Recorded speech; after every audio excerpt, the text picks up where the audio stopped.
First, I want to make green middle of the flower. At the same time, I see that there is no any detail here, and I want to paint some details with a smaller brush. I'm going to paint the background and the surrounding.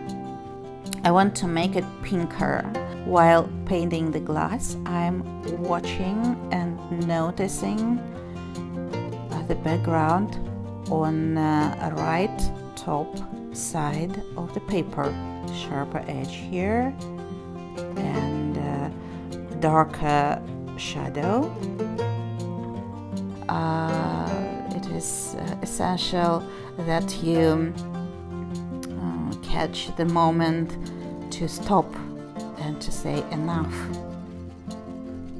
And how you can understand that it is enough and it's time to stop is when you think, when you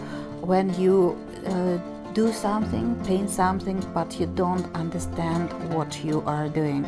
That's the time to say stop. We want to have softness, looseness, and whiteness of the flower. I think I did it rather well. I hope you enjoyed the lesson. So, congratulations to your work, to your result.